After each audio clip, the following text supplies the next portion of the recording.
तुम कहते हैं हम गिर जाते हैं, भूल जाते हैं, गिर जाते हैं, माया में चले जाते हैं, घसीट जाते हैं। कौन ले जाता है? तुम्हारे मन को कौन ले जाता है? अपने मन के ड्राइवर खुद बनो। तुमने अपने मन के टुकड़े टुकड़े कर दिए, कोई कहाँ गिरा, कोई कहाँ गिरा, बहुत जगह फंसा दिया है दिल को। इसीलिए तुम दुखी सुखी होते हो। जैसे आकाश सर्वव्यापक है, कहीं नहीं गिरता। जब तुम भी अपने को ऐसा फील करेंगे आकाशवत, जैसे पहले बोलते थे सब भगवान ऊपर है, ऊपर वाला सबको देख रहा है, तो ऊपर वाला कोई ऊपर आसमान में थोड़ी रहता है। आकाशवत आत्मा जो है, जैसे आकाश सर्वव्यापक है, ऐसे ही आत्मा भी सर्वव्यापक है। और तुम यहाँ आत्मज्ञान ही सुनने आए हैं, तो तुम भी अपने को सर्वव्यापक जानो, महसूस करो। तुम जहां तहां है, एक शरीर में, एक हद में अपने को जानेंगे तो गिरेंगे, कहीं भी आएंगे, कहीं भी जाएंगे। लेकिन जो सर्वत्र है वो कहीं आता भी नहीं है, जाता भी नहीं है। दादाजी कहते थे तुम मेरे को भी भुलाने आते हैं। दादा तुम आ गए। मैं सोचता हूं मैं कहाँ नहीं था जो मैं आ गया। मैं तो यहां भी हूं, वहां भी हूं। तुम आज बोलेंगे हम आए हैं, कल बोलेंगे हम जा रहे हैं। तो आत्मा आता है और जाता है, कहीं जाता है, कहीं आता है। जब भी तुम बात करते हैं तो सावधान नहीं रहते हैं कि हम किसकी बात कर रहे हैं, किसके विषय में बोल रहे हैं, अपने को क्या फील करके बात करते हैं। जब अपने को देह मानते हैं तो आना जाना, मरना जीना, उठना बैठना सब अनुभव में आएगा। लेकिन जब ये समझ लोगे कि मैं ही सर्वत्र हूं, सर्वव्यापक हूं, तो तुम देह के हर बात से छूट जाएंगे। देह में सब विकार होते, मरना जीना, आना जाना, दुख सुख, मान अपमान, लाभ हानि, बहुत सारी बातें जब तुम देह में आते हैं तो तुमको असर करती है। और जैसे ही तुम देह से अपने को अलग जानते हैं, सर्वव्यापक जानते हैं, ब्रह्म जानते हैं, तो तुम ब्रह्म रूप हो जाते हैं। चलेगा वही सब। शरीर को तुम देखेंगे, चल रहा है, आ रहा है, जा रहा है, मर रहा है, पैदा हो रहा है, बहुत कुछ दिखेगा तुम्हें। लेकिन तू आत्मा है, तू नहीं आता है, तू नहीं जाता है, तू नहीं मरता है, तू नहीं जन्म लेता है। तू अपने को सर्वव्यापक जान। दादाजी ने ये बात तत्व की कही। और जब तक तत्व ज्ञान नहीं होगा, हम देह से अलग नहीं होंगे, तब तक दुखों से छुटकारा नहीं होगा। देह मान के चलेंगे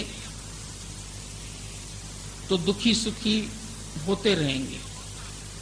मैं भी देह हूं, मेरे वाले भी देह हैं। एक दिन मेरे को शरीर छोड़ना है, एक दिन मैं मर जाऊंगा, मैं चला जाऊंगा दुनिया से।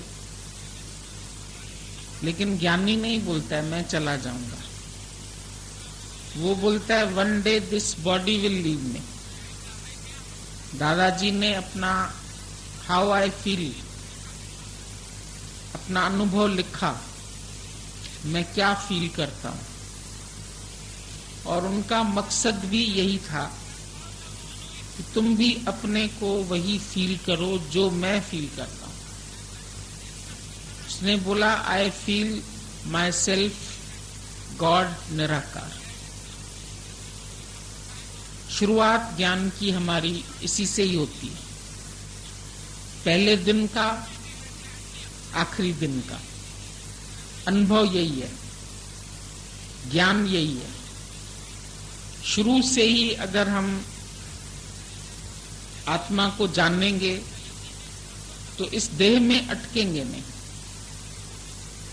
देह में फंसेंगे नहीं, और उसके साथ ही जो देह के रिश्ते नाते हैं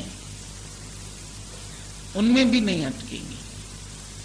क्योंकि जब तुम खुद देह नहीं है तो और भी कोई देह नहीं है। जब अपनी देह से हमको वास्ता नहीं रखना तो फिर क्या औरों से मतलब। जब मैं शरीर नहीं हूं, मैं निर्विकारी हूं, मैं बोध स्वरूप हूं, मैं ज्ञान स्वरूप हूं, ये खाली रटना नहीं है। कई बार ये बात हम लोग रट भी लेते हैं। गुरु कह रहा है तू आत्मा है, पर मैं अपने को नहीं जानता हूं। मैं जीव हूं और ये जगत है, तो मैं भी सत्य हूं, ये भी सत्य है। फिर इसके मिलने वाले सुख दुख, मान अपमान, यश अपयश सब मुझको असर करते हैं। सब में मैं भ्रमित हो जाता हूं, मैं अटक जाता हूं। जब भ्रम निकल जाए तो ब्रह्म हो जाए। देह का भ्रम, जैसे सपने में जो राजा है वो अपने आप को कंगाल मानता है, ऐसे ही राजेश्वर तू मोह निशा में अपने को दुखिया जाने। तुम भी मोह की नींद में आ गए और अपने को दुखिया जाने, अपने को दुखी जानना। दुखी है नहीं तुम, दुख वास्तव में नहीं है। अविचार में दुख है और विचार में सुख है। विचार वो जो हमको गुरु से मिलते हैं।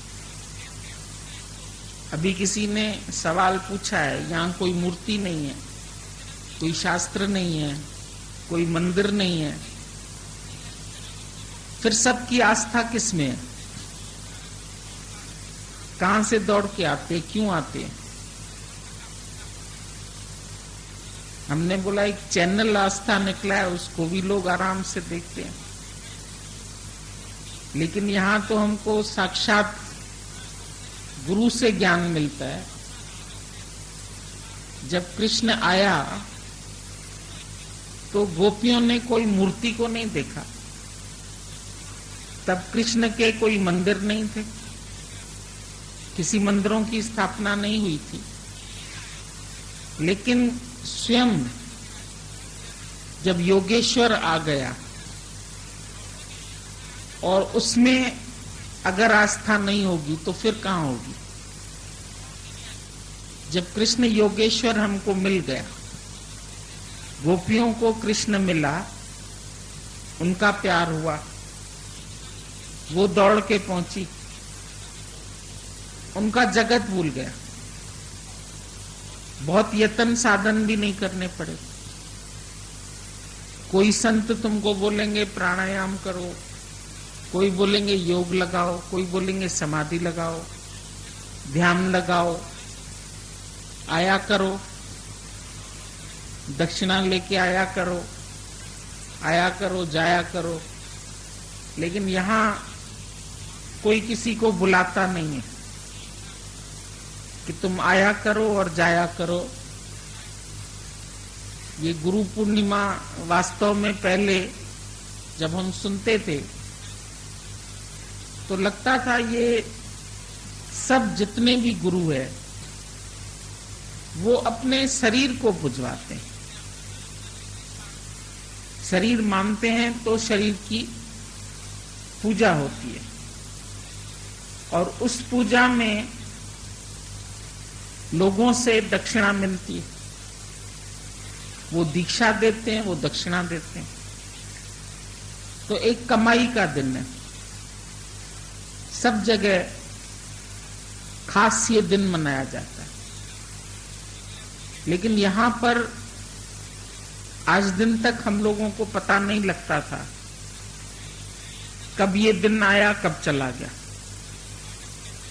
कोई पूजा नहीं थी और नहीं गुरु को पूजनीय बनना है। गुरु अपने को जो जानता है वो तुमको भी अनुभव कराना चाहता है। जो मैं हूं सो तू है और जो तू है सो मैं हूं। तू है सो मैं हूं मतलब तू आत्मा, तू शरीर नहीं। तू शरीर मैं हूं और मैं शरीर तू हूं, वो हो भी नहीं सकता। शरीर तो सबका अलग अलग दिखाई देता है, लेकिन सबके अंदर तू और मैं एक है। वो कौन सी? वो बात, वो तत्व, वो हमको गुरु बताते।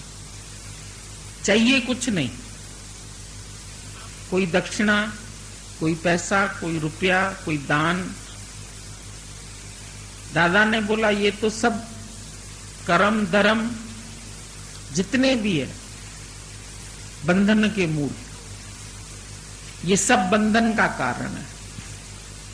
ये सब तुमको जन्म मरण के चक्कर में लेके आएगा। लेकिन मैं सिर्फ तुमको जागृत करता हूं। तुम्हारे जागृत होने का दिन है। जो देह अध्यास की नींद में सो रहे थे, जो अपने को जीव मान रहे थे, अपने को दुखी सुखी जान रहे थे, उस देह के बंधन से जीते जी छूटो। मरने के बाद नहीं। तुम पूछते हैं मरने के बाद मैं क्या बनूंगा। हम कहते हैं आज को क्यों नहीं पूछते हो कि मैं आज क्या बनूं। आज स्कूल में कॉलेज में बच्चे जाते हैं, वो अपना एक उद्देश्य लेके जाते हैं कि हमको क्या होना है। उस तरह की पढ़ाई सेलेक्ट करते हैं। हमको डॉक्टर होना है, हमको इंजीनियर होना है, हमको मास्टर होना है, हमको बिजनेस मैनेजमेंट सीखनी है, होटल मैनेजमेंट सीखनी है। उस तरह का कोर्स पढ़ते हैं, उस कॉलेज में एडमिशन लेते हैं और अपने लक्ष्य तक पहुंचते हैं। तो यहां हम ये पूछें अपने से, हम कौन सा लक्ष्य लेके आए। वो तो अपना एक लक्ष्य बनाते हैं बचपन से लेके, और उस लक्ष्य को प्राप्त करने में उनको कई वर्ष लग जाते हैं। कई वर्ष तक वो अपनी पढ़ाई करते हैं, केजी से लेके बीए तक। 16-17 साल पढ़ाई के प्लस 3-4 साल उम्र, 20 साल में जाके एक डिग्री मिलती है। उसके बाद 5 साल और पढ़ो, इंजीनियरिंग पढ़ो, डॉक्टरी पढ़ो। 27-28 साल की उम्र में जाके तुम कुछ डिग्री प्राप्त करते। तो अगर लक्ष्य की प्राप्ति करनी है, उसके लिए हम पूरा समय अपने को एकाग्रचित्त करके पढ़ाई करते हैं। तो इस ज्ञान के लिए अगर तुम 4 दिन भी निकलते तो तुमको घर वाले कहते तुम क्यों जाते। आज पढ़ाई के लिए तुम अपने बाल बच्चों को हॉस्टल में भी डाल देते हैं 5-5 साल के लिए, पैसा भी देते हैं, क्योंकि वो बाद में फिर पैसा कमाएंगे, फिर तुमको खिलाएंगे, फिर तुम्हारा सहारा बनेंगे।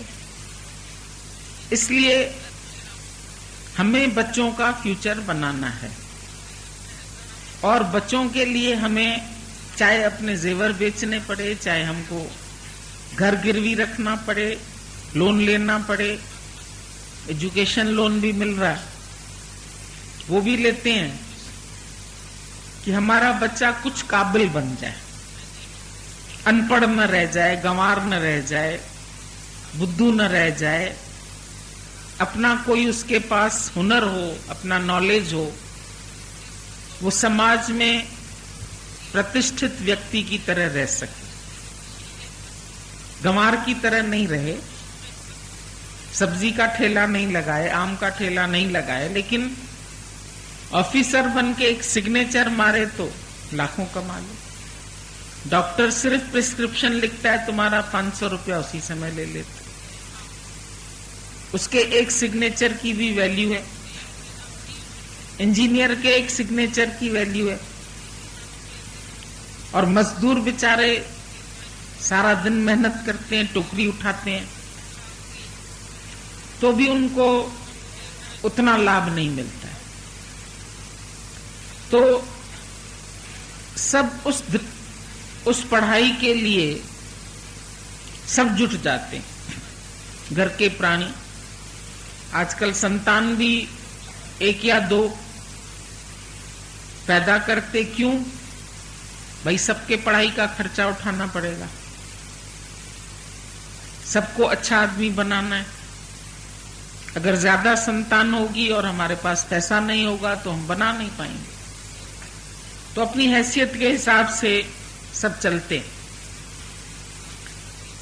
लेकिन इस ज्ञान के लिए तो पैसे की भी जरूरत नहीं है, बहुत समय की भी नहीं। Not time but determination is required, निश्चय। और वो निश्चय तुम आज करो, 7 जन्म में करो, 8 जन्म में करो, 10 जन्म में करो, तुम्हारी मर्जी। पूरी उम्र में करो। अगर तुम्हारा दिया बत्ती तेल तैयार है तो एक तीली लगने की जरूरत है। एक तीली लगी और हो गया ज्ञान, क्योंकि इसमें तुम्हारे पिछले जन्म के कर्मों का भी फल तुमको मिलता है। जो तुम योग लगाते हुए आए इस दुनिया में, पिछले जन्म में तुम्हारा अधूरा छूट गया, तो वो फिर तुमको यहां योग युक्त होने के लिए आना पड़ता है। कृष्ण से जब अर्जुन पूछता है कि तुम एक तरफ तो मेरे से सब कर्म धर्म छुड़ा रहे हो, सर्व कर्मान परित्यज्य सर्व धर्मान संन्यास मामेकम शरणम व्रज, मैं तुम्हारी एक जो तुम आत्मा की शरण बोलते हो ले लूं, और समझो मेरा निश्चय पक्का नहीं हो पाता, और उसी बीच में मेरा शरीर शांत हो जाता है। तो उसको एक संशय उत्पन्न होता है कि जैसे कभी कभी बादल खूब आते हैं घिर के और बिना बरसे ही चले जाते हैं, धूप निकल आती, छिन्न भिन्न हो जाते हैं बादल। तो उसने बोला कहीं मैं उस तरह से छिन्न भिन्न तो नहीं हो जाऊंगा। बिना बरसे बदली चली गई। जब गर्मी होती है बिना बरसे जाती है, कहते हैं देखो इतने आए भी बादल, फिर वही गर्मी की गर्मी, बरसना चाहिए था। तो उसको भी अंदर से लगा कि सार्थकता तो मिली नहीं फिर। तो भगवान ने उसको सांत्वना दी, बोला जो कुछ तुमने अब तक किया ये तुम्हारा व्यर्थ नहीं जाएगा। और फिर तुमको किसी योगी के घर में तुम्हारा जन्म होगा, श्रीमानों के घर में, और वहां से फिर तुमको सतगुरु से मुलाकात होगी और उसके बाद तुम फिर से योग युक्त होएगा। तो तुम्हारी जो पिछले जन्म की कमाई की हुई है, जो ये ज्ञान तुमने सुना हुआ है, जाना हुआ है, वो तुम्हारा व्यर्थ नहीं जाएगा। इसके लिए तुम चिंतित मत हो। तुम एक चित्त होके मेरा स्मरण कर, मेरा ज्ञान ले। क्या होगा, मर तो नहीं जाऊंगा आधे में, ये भी मत सोच, क्योंकि उसको अपने में गारंटी भी थी कि अधूरा मैं छोड़ूंगा ही नहीं इसको। पर तब तक अगर इसको मन कह रहा है तो मैं इसको ये भी बात बता देता हूं कि अगर छूट भी जाएगा शरीर तो आगे तुमको ये विद्या काम में आएगी। दूसरी विद्या तुम्हारे शरीर के साथ खत्म हो जाती है। जैसे तुम्हारा शरीर जलता है, उसके साथ तुम्हारी डिग्रियां भी सब पानी में गई, तुम्हारी काम की नहीं है। ऐसा नहीं कि दूसरे जन्म में तुमने इंजीनियरिंग इस साल कर दी, डॉक्टरी कर ली, तो तुम दूसरे जन्म में भी इंजीनियर डॉक्टर बनेगा, ऐसा कुछ नहीं है। पर ये विद्या जो है, आज हम सब यहां बैठे, सब हम योग भ्रष्ट हैं और योग युक्त होने के लिए आए हैं। योग भ्रष्ट योगी योग युक्त होने के लिए सब ऐसे ऐसे स्थान से आए हैं, चुने हुए। इनको बुलावा भी नहीं भेजा, ढूंढा भी नहीं, इन्होंने प्रेम से ढूंढ लिया। दिल में थी आरजू तो पड़े रहा मिल गए। जब दिल में आरजू थी जानने की सच को, तो राह में ही सतगुरु मिल गया, रहबर, जो राह दिखाने वाला। पाठ पूजा भी की, द्वारे मंदिर गए, योग अभ्यास से मुझे मिल न सका। पोथी पुस्तक पढ़ी, फेरी माला बहुत, पर मुरझाया दिल मेरा खिल न सका। जो दिल मुरझाया हुआ था उसके लिए जरूरत थी, जैसे अभी फूल मुरझाने लगते हैं, पौधा मुरझाने लगता है, तो खाद की, पानी की जरूरत है, उसकी संभाल की जरूरत है। तो हमारा जीवन भी जो मुरझा रहा था, उसको जिस चीज की जरूरत थी वो गुरु के पास मिली। गुरु ने उसका पोषण किया, प्रेम का पानी डाला, पौधा हरा भरा हो गया। तो जो पिछले कर्म थे, जितना पौधा था, वो फिर अब बढ़ा, आगे बढ़ा, घटा नहीं। तो ये ज्ञान तुम्हारा कभी व्यर्थ जाता नहीं है। कभी इतने छोटे बच्चों को भी ज्ञान की जिज्ञासा है। हम लोग जब छोटे थे, जाते थे गुरु जी के पास, गीता भगवान के, तो वहां लोग कहते थे, भगवान आपने इनको डायरेक्ट बता दिया कि तू भगवान, मान न मान तू है भगवान।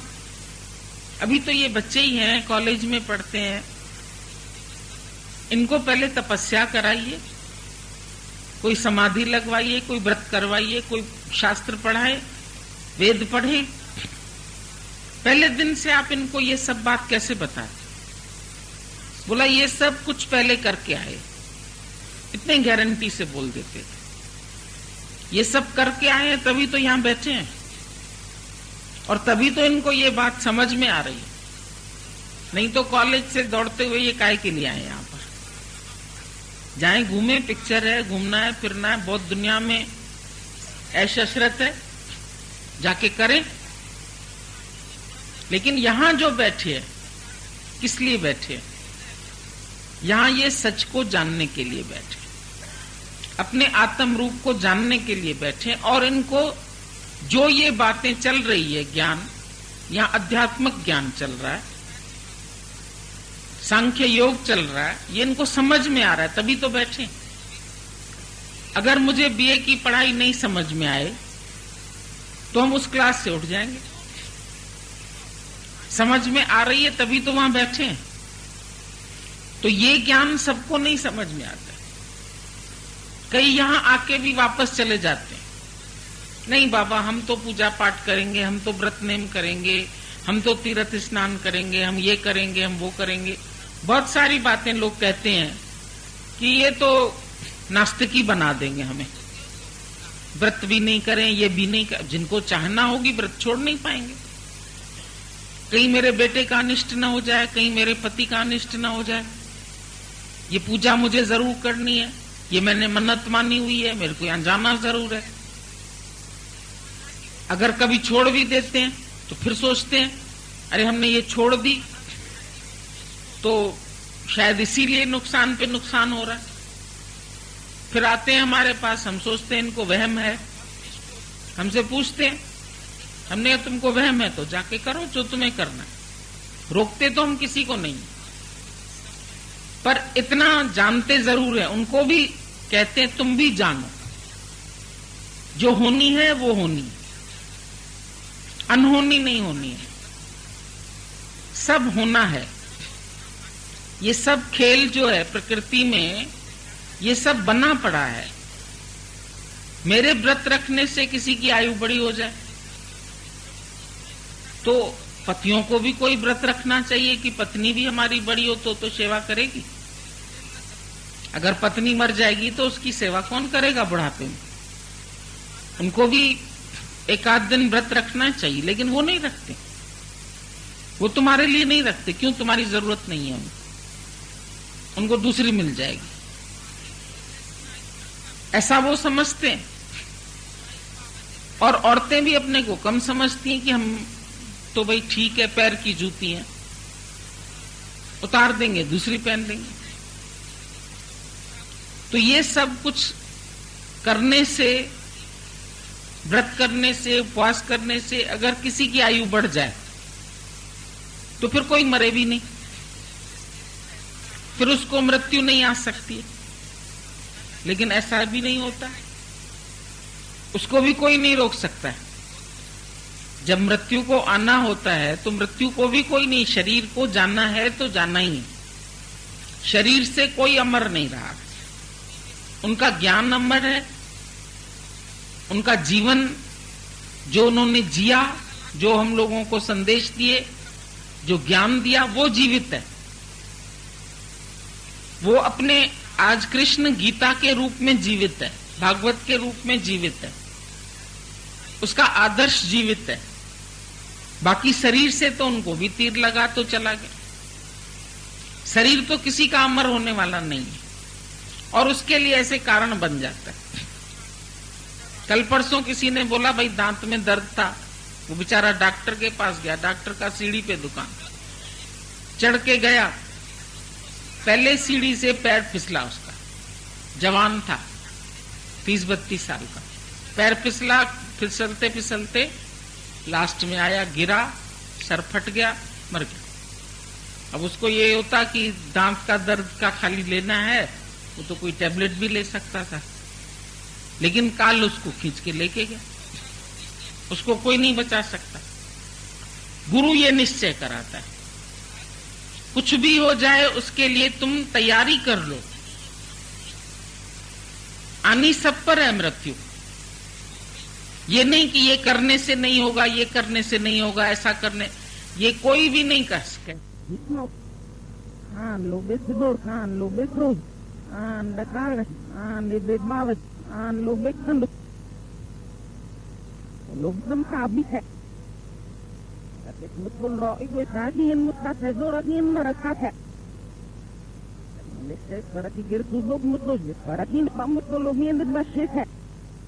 जानता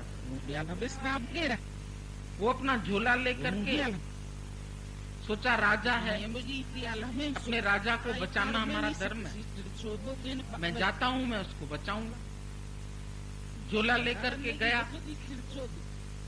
अब तक्षक ने देखा ये तो जा रहा है तो मेरे कांटे को भी ठीक कर देगा, इसके पास विद्या है। वो भी उसके पास पहुंच गया। वैद्य जी के पास। बोला वैद्य जी आप क्या कर सकते हो?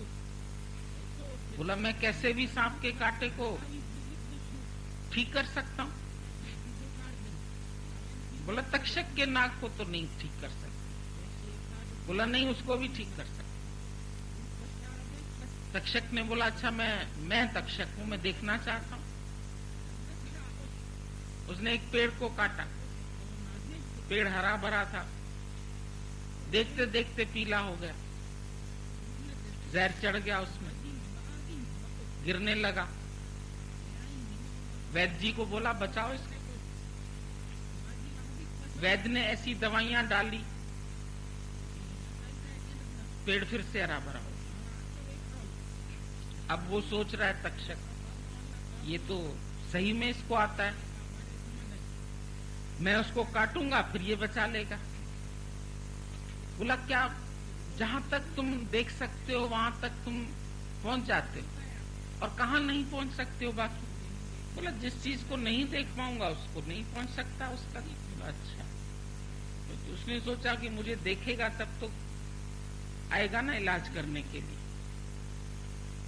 वो रास्ते में जाते जाते तक्षक ने अपना रूप बदल लिया, एक सुंदर सा डंडा बन के रास्ते में पड़ गया।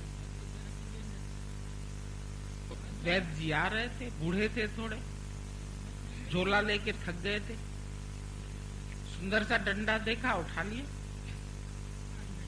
मेरे लिए भगवान ने भेजा है डंडा, उसमें झोला डाल के ऐसे लटका लिया, थोड़ी थकान कम होगी। थोड़ी दूर पर जाके सांप ने अपना रूप बदला, झट से उसको काट दिया। न रहेगा बांस न बजेगी बांसुरी। उसको परीक्षित की तो चिंता थी, पर उसको अपना पता नहीं था कि मुझे भी यही सांप काटेगा।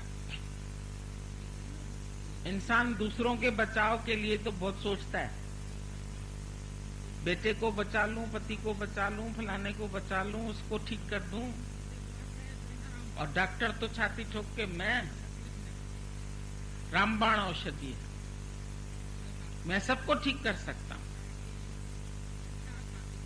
ठीक तो कर सकते हो, जैसे ही पहुंचता रहे आप फिक्र मत करिए, बस अभी एक पुड़िया देंगे, ये चलने फिरने, तब चलने फिरने लगता है जब तक उसकी आयु है। यदि आयु नहीं है तो उसको कोई बचा नहीं सकता और कोई कारण बन जाता है। तुम्हारे घर में जो भी जाएंगे उनका कोई कारण बनेगा। जब काल को भगवान ने हुक्म दिया, सृष्टि की उत्पत्ति तो हो ही रही है, लेकिन इसका समापन भी जरूरी है,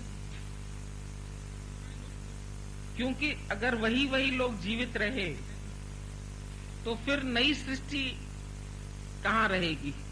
जो रोज उत्पन्न होगी उनके लिए भी तो स्थान तो चाहिए। भाई एक स्कूल से सेकंड क्लास में कोई जाएगा तो फर्स्ट खाली होगा, तो उसमें नर्सरी के बच्चे आएंगे, फिर नर्सरी वाला खाली होगा तो दूसरी नर्सरी आएगी। जगह तो खाली होनी चाहिए ना। अगर आप जाते हैं देर से और जगह भर जाती तो आपके बच्चे को एडमिशन नहीं मिलती। तो भगवान ने सोचा उत्पत्ति तो हो गई, ब्रह्मा ने पैदा कर दिया, लेकिन इनका विनाश भी तो जरूरी है। तो यमराज को बुलाया, काल को, भाई तुम इनको मारना। बोला भगवान तुम बड़े अच्छे हो, अच्छा काम तुम करो, लोग खुशियां मनाएं, बेटा हुआ पैदा हो गया कोई बच्चा घर में, और मारूं मैं? बुराई मेरी हो, मैं नहीं मारूंगा, तुम जानो तुम्हारा काम जानो। बोला नहीं, काम तो ये तुमसे ही कराना है, लेकिन एक बात है, ठीक है तुमको मैं कारण नहीं बनाऊंगा, कारण कोई और उपस्थित कर दूंगा। ये फिसल गया तो मर गया, इसको टीबी हो गई तो मर गया, इसको कैंसर हो गई तो कोई नहीं बोलेगा काल आ गया तो मर गया। फिर बोलते हैं अकाल मृत्यु हुई। अब अकाल मृत्यु नहीं होती, तुम बोलो मृत्यु अकाल, अकाल मृत्यु होती ही नहीं है। काल आता है किसी बहाने, कई लोग बोलते हैं एक्सीडेंट में मर गया, किसी ने गोली मार दी, किसी ने छुरा लगा दिया, उनकी हत्या हो गई, तो वो कारण समझते हैं। वो सोचते हैं इनकी मृत्यु अकाल हो गई, क्योंकि अभी तो इसकी उम्र नहीं थी मरने की। लेकिन वो उसी को ही क्यों छुरा लगा, उसी को ही गोली क्यों लगी, और फिर कोई किसी और को गोली लगी भी तो वो तो बच गया और ये मर गया। एक आदमी हमको मिला, हम गए थे कहीं, तो पास में ही वो रामायण हो रही थी कि कुछ पाठ हो रहा था। उसने सोचा चलो मैं भी जाता हूं सुनने के लिए। तो वहां जैसे ही पंडित जी आने वाले थे, खुशी में लोग बंदूक छोड़ते हैं, बेटा होता है तो भी बंदूक ऐसे, तो उन लोगों ने खुशी में भाई आ गए हैं गुरु महाराज पंडित जी, एक गोली ऐसे किया। वो गोली उस बेचारा जो सुनने जा रहा था कथा, उसको यहां लग गई सर में। अब सर में गोली लगे तो कोई बचेगा? ले गए जल्दी जल्दी डॉक्टर, भाई कथा हो रही थी और उसमें ये, और उसको होश था, उसने बोला जो होना होगा वो हो जाएगा, ठीक है कोई बात नहीं। ले गए डॉक्टर के पास, उन्होंने कोशिश की, एक आध गोली निकाली, लेकिन एक गोली यहां पर उसकी फंस गई। वो तब तक थी जब हमसे मिला, दिखा रहा था देखो ये गोली इसमें पड़ी है, लेकिन जीवित है। अब किसी को माथे में गोली लगे और बच जाए, ये भी अजीब बात है। राखे राम तो मारे कौन, और मारे ही राम तो राखे कौन? तुम समझते हम किसी को बचा सकते हैं, हम किसी को जीवन दे सकते हैं। हमने ये मन्नत मानी तो ये हुआ, हमने फलाने ठाकुर की पूजा की, हमने फलाना व्रत रखा तो हमारे वजह से ऐसा हुआ, ऐसा हुआ, ऐसा हुआ। बहुत बोलते हैं सब, किसी के करने से कुछ हो सकता है। एक तो इस बात को तुम अच्छी तरह से समझो, डेस्टिनी, प्रारब्ध। जितनी चाबी भरी राम ने उतना नाचे खिलौना। तुम्हारे ज्ञान से भी कभी कभी करात्मक दिखती हुई तुमको दिखेगी, अरे तुमने ज्ञान दिया, उसको मरने से बच गया, वो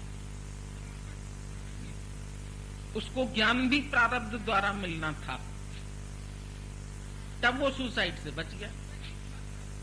तुम कोई बड़े वो महान नहीं बन गए भगवान, अपने आप को भगवान कहलाने लगते, भगवान तक पहुंचाने का काम कर सकते। गुरु बोलता है मैं एक हाथ तेरे हाथ में, एक निराकार, मेरा काम में दोनों को जोड़ देना, बीच से हट जाओ।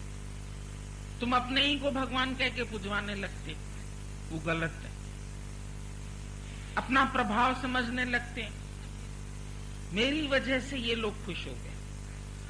देखो मैं गया ना, मैंने 8 दिन मेहनत की, मैंने 10 दिन सत्संग सुनाया, उन्होंने सुना श्रद्धा से, उनके थैंक्स। दादा ने ये नम्रता सिखाई,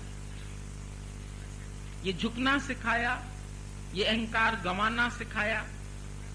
कहीं भूले से भी तुमको ये अभिमान ना आ जाए, मैं कुछ कर सकता हूं, मैं इसको बचा सकता हूं, मैं इसको ठीक कर सकता हूं, मैं उसको ठीक कर सकता हूं। वैद्य कहे हूं बड़ा, दारू मेरे वश, यह तो वश गोपाल के, जब भावे लेखस। जब तुमको सतगुरु मिले कभी जीवन में, तो उसको, उसकी बाह नहीं छोड़ना। बाह जिन्नांदी पकड़िए, सिर दीजे, बाह न छोड़िए।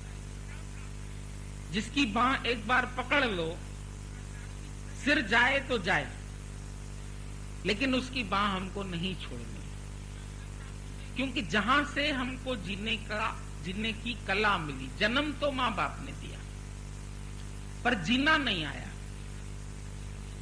जीना सिखाया गुरु ने। वो एक जीने की कला सिखाता है।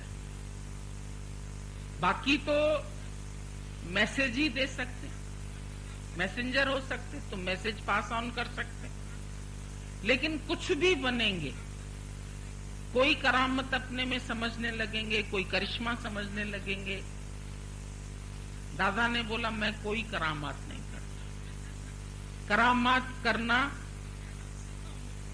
कहर का घर, हम किसी पर कहर नहीं ढाएंगे, कोई करिश्मा नहीं। लाख आके कोई तुम्हें बताए तुम्हारी वजह से ऐसा हुआ, तुमने गुरुजी ऐसे किया, तुम भगवान ऐसे, उनके भगवान कहने से तुम भगवान हो गए क्या? डोरी किसी के हाथ में है, तुम भी डोरी सौंप दे किसी के हाथ। अपना अभिमान नहीं करो, मत कर तू अभिमान, तेरी झूठी शान है। सिकंदर गया था संत के पास, मां ने बोला था गंगा जल, गीता और गुरु ये ले आना। हिंदुस्तान में जब पहुंचो वहां से ले आना। उसको गंगा जल मिल गया, गीता मिल गई, पर गुरु कहां से मिले? गुरु तो बिकते नहीं है, और जो बिक जाए वो गुरु नहीं होते। अगर शाहूकारों के हाथ बिक जाए तो गुरु नहीं है, और जो गुरु है उसको परवाह नहीं। वो दो वस्त्र में भी अपने मस्ती में रहता है, उसको जरूरत नहीं है, वो संग्रह भी नहीं करता, अपना भी कुछ नहीं समझता। मेरी बहुत मानता है, मैं बहुत ऊंचा हूं, मैं बहुत महान हूं। वो अपने आप को कुछ नहीं, आपस कहूं कर कुछ न जनावे। गुरु नानक साहब ने बोला आपस कहूं कर कुछ न जनावे, सो पंडित फिर जुड़ न पावे। और आपस कहूं जो भला कहावे, तिसह भलाई निकट ना। तुम अपने को भला कहलाओगे तो तुम्हारे आगे भी भलाई नहीं आएगी। मैंने भलाई की, मेरी प्रशंसा करो। मुंह पर कर देंगे, पीछे कहेंगे बड़ी अहंकारी, कह रही है मेरी प्रशंसा करो। प्रशंसा जिसकी हो रही है उसकी होने दो।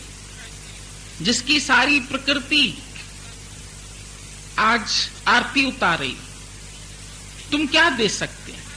भगवान को दे क्या सकते हैं? सब चीज भगवान तुमको पहले दे रहा है। तुम्हारे लिए पुष्प खिला रहा है तो तुम भगवान पे चढ़ा रहे हो। दूध गाय दे रही है तो तुम जाके शिव जी पे चढ़ा रहे हैं। तुम कहां से लाए? तुम्हारे अपनी कोई पैदाइश है? तुम क्या दे सकते? प्रकृति तुम्हारी सेवा कर रही है। पवन चवरों करे, वर्षा नहलाने आती है, खेती करने आती है, अनाज तुम्हारे लिए पैदा होता है, तुम खाओ। फिर वही अनाज तुम भोजन बना के भगवान के आगे भोग लगा रहे। तेरा दिया प्रभु तुझको अर्पण, लेकिन अंदर से सोचते मैं बहुत अच्छा हूं, मैं भोग लगा के खाता हूं, मैं बड़ा सत्कर्मी हूं, मैं बड़ा श्रेष्ठ हूं। श्रेष्ठता का अभिमान आ जाता है। पूजा पाठ करने वालों को उसका अभिमान आता है, शास्त्र पढ़ने वालों को शास्त्र का आ जाता है इनका।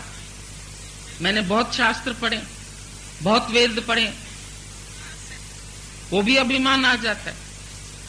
देव वासना, शास्त्र वासना, लोक वासना। गुरु बताएगा, तुम बोलेंगे अरे उस शास्त्र में ये लिखा है, अरे रामायण में ये लिखा है। अनुभव नहीं करेंगे उस चीज का। गुरु कहता है अनुभव करो, ये मत याद करो यहां लिखा, यहां लिखा। किस श्लोक में लिखा है? गीता के किस श्लोक में ये बात लिखी? जखना झाग में नहीं जाओ।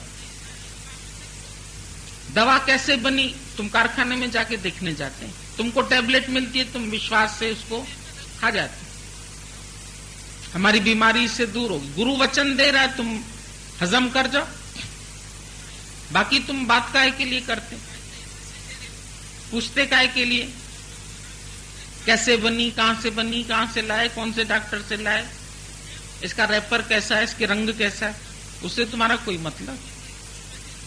जैसा भी है तुम निगल जाते हैं गोली, और निगल जाते हैं, अंदर जाके तुमको फायदा करती है। जात नहीं पूछो गुरु से, गुरु से उसकी जात पात नहीं पूछो। रविदास चमार था लेकिन था ब्रह्मज्ञानी। कबीर कोरी था लेकिन उसको भी ब्रह्मज्ञानी की लिस्ट में लिखा गया, महान हो गया। अनपढ़ था, कुछ नहीं जानता था, इतने अच्छे दोहे लिखे जो गुरु की महिमा के। सब धरती कागज करूं लेखनी सब बन रहा है। कोई गुरु भी उसको कौन सा मिला? कोई साकार गुरु उसको अपना शिष्य मानने को तैयार नहीं था। पंडित थे गुरु वहां उस समय, वेदवादी थे, पंडित थे, ज्ञानी थे। वो उसको कैसे समझते कि ये इसको हम अपना शिष्य बना लें? समझते शेड्यूल कास्ट। तब उन दिनों इसकी कोई वैल्यू ही नहीं करता था। और किस तरह, किस यतन से उसने अपने को बिछा दिया सीढ़ियों पर।